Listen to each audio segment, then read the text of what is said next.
Hello everyone. So in this tutorial we are going to learn the easiest way to connect NetBeans with the MySQL server. So the very first thing I would strongly recommend is that instead of using root user and blank password, you should create your own MySQL user ID and password and use that for the database connectivity. And for creating a user on MySQL, you start this manager OS X and then go to welcome and application. It will open the open this page, and after that you go to PHP My Admin, where we control all our database related items. Now on this page you can see this user accounts option, and this will display the list of all the users which are already created. So we generally use this root with the local host. So instead of doing that, let's create our own. So for doing that, add user account. So username, I'm naming it as Rajesh. You can name it with your name or something else. Host name would be local. Password, I'm keeping it simple as password. So password is my password. Retype, so password again. And after that, here we will grant all privileges on this username, and also will provide all the global privileges. So you can see that all these options which are essential for running the SQL queries have been added to this user. And after that I click on go, and as a result it will create a new user with the name Rajesh on localhost. So that is the first part. Once the user has been created, then you go back to the admin page, and here you create the database that you are going to use for your internal assessment. So one database with multiple tables is what is required here. Now just for the demonstration purpose, I have created one database with the name school data, and if you go inside that, there's a table with the name student data. And if you look at the structure of the student data, this has three fields. One is integer type and two are varchar or text. For the text fields, I would strongly recommend that take varchar and give the size according to the length or the number of characters that you think would be best suited for that particular field. So once this is done, you may test the working of this table by adding one or more records here, or otherwise our main purpose is to go to the NetBeans and write the data from there or transfer the data from the text boxes to this database. So in the next part we are going to learn how to create the text boxes, how to connect our command button or the control button to this database so that data can be transferred here. Okay, so once you are done with that step, the next part is that we have to download the jar file which establishes the connection between NetBeans and MySQL, and you have already done this, but still I would like to demonstrate. You go to the downloads option, and then from there you go to MySQL community GPL downloads, and here you have to select connector J and choose here platform independent, because we are going to work on Mac operating system. Here you download this zip file. Now this will be downloaded in your downloads folder. After that you unzip that file, and once you have unzipped, we don't need all the files which are there in that folder. So I have already done okay, I'll show you the unzipping. So once the unzipping is done, go inside that folder. Now this is the file that we need, so you copy it from here and save it at a place which you think would be safest place to keep this file, because if that file is deleted, then your link between NetBeans and MySQL would be broken. So for my usage, for the time being, I have created a folder with the name SQL in the documents folder, and I have kept this file over here. So similarly, you can find a folder anywhere and create a folder and then store this file there. So we'll come back to this very soon. Next part is connecting our NetBeans to the jar file. For doing that, the process is quite simple. Go to new connection, under services, database, right click, new connection. Here you click on add, give the path of that folder. It's already showing SQL, but you may have to find the path from here. So I select this, click on open, go next, Now here you have to give the name of the database that you're working on. For example, in my case, it is school data. The username now would be Rajesh and password, and you can change the user ID and password according to what you have created. Click on remember password and just delete this extra part. Just leave it up to school data. This is not needed. Then it's always good to test the connection. If it is able to connect, yeah, connection succeeded. That means your database or your NetBeans is now connected to the MySQL. Go next. Go next. Give it a name, for example, school database connection. So this is just for your own reference, because by looking at this connection name, you'll be able to know that what this connection is all about. So finish. So you see here that a new database connection is added over here. Okay. Now in the next part, we go to the project and we have to start a new project. And you know the method of starting a new project. So you go to File, New Project. From here, Java with Maven, Java application, go next. Here you can change it to whatever name that best suits your IA requirements. So I'm saving it as school database. Okay, let everything be default. Go to finish. So a new project has been created with the name school database here, under which we can create the Java files, the JFrames and all those things. So this is our main place. This is the main project file.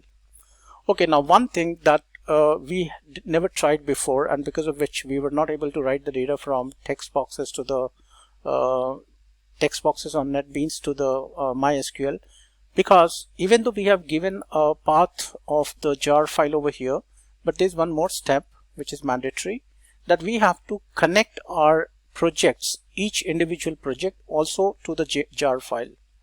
Okay, so for doing that, the moment you create a new project, you will see these dependencies.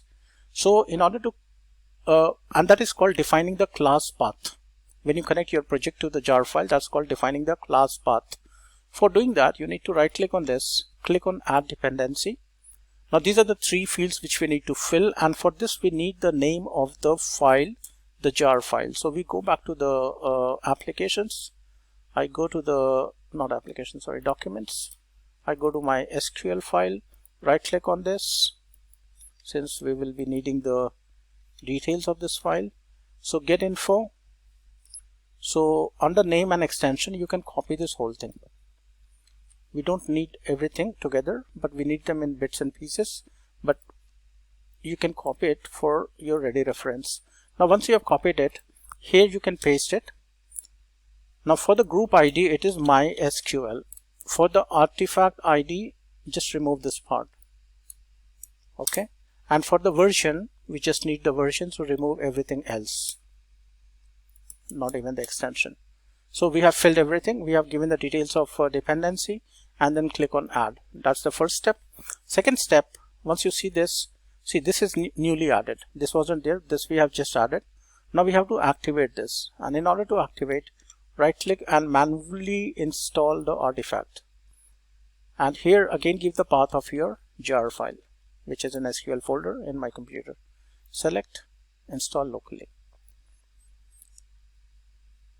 And now your NetBeans is fully connected with the MySQL database. We are now free to create the JFrame, add the text boxes, and then write the data into the database. So I will just quickly design a new form.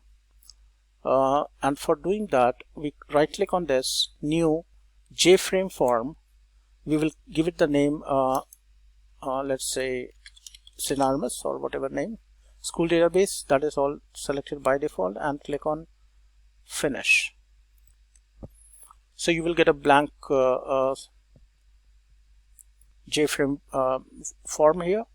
So I'll just pause the video here. I'll design a form and then I'll resume. Okay, so you can see here that I have created three text boxes and three labels, and there's a submit button which we are going to program in order to transfer the data from these three text boxes to the MySQL. Now one thing I would strongly recommend is that you should always try and change the name of these text boxes. By default it's something like JText field 1, 2, 3. So change that to something which is more user friendly, and for doing that, right click, change variable name. For example, you can see I have already changed it to SID. Similarly, this one is student first name and this is student last name, and you can see those names over here. So it becomes more convenient while writing the code to remember these names rather than JText field and all that. Okay, so once this part is done, now the next part is to code submit. Okay, and in order to code submit, we need to right click on this, go to events, action performed button, which will open the code window. And this is the whole area where we need to write the code in order to take the inputs from those three text boxes and write it into the database. Now for your convenience, I have put the code sample into a Google Doc file, which I'll share with you soon after this session. So instead of rewriting everything, you can just copy this. There are only few things which we need to change, which I'll tell you which fields are to be changed. So I have pasted it here.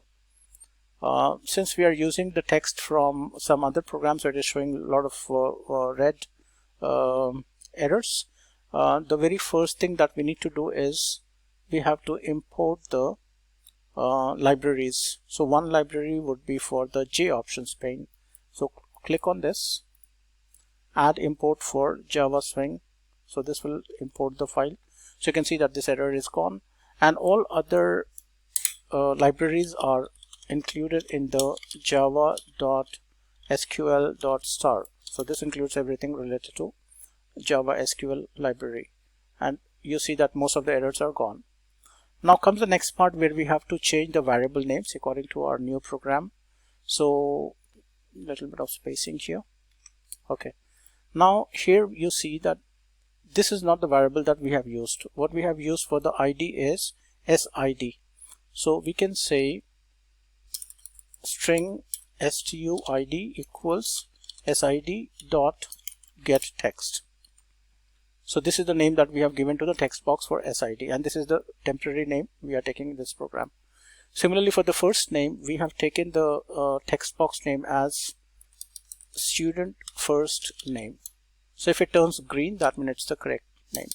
Similarly, student last name equal to. So we have captured the data into three variables: student ID, first name, and last name. And next comes is that this is in the text format, the student ID, but in the database we have taken it as integer. So before you write this data into the database, you will have to convert this into integer value, and that can be done by writing integer stid. We have made an integer type variable equals integer.parseInt, and here the name of the variable, which is stuid. So what system will do, it will take this text value and convert that into integer and put it into std id. Once all this is done, now this is coming.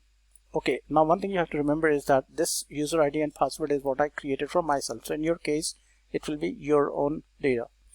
Now here, do we have to change anything? So this is the name of the database, which will change in your case. This is the name of table name, which will again change in your case. These are my field names, which are directly coming from the database that we created. And these are the values which we are reading. So first field name is stid, which is fine. Second field name is fn, and third field name is ln.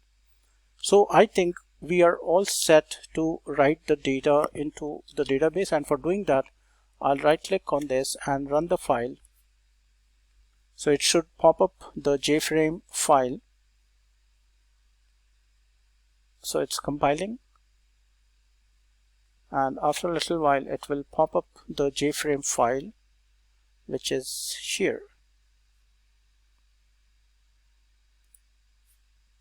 Alright, so student ID, let's say I give it the ID 10, first name John, last name Matthew, and I click on submit. Inserted successfully, and when we go to the database and refresh the screen, you can see here that number 10, John Matthew. Add one more name, let's say 11, Maria Martin.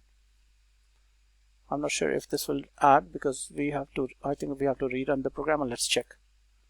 Okay, inserted successfully. Let's go back to the database and check if it is added. Yes, it is added. So that means our program is now working. So try this and let me know if any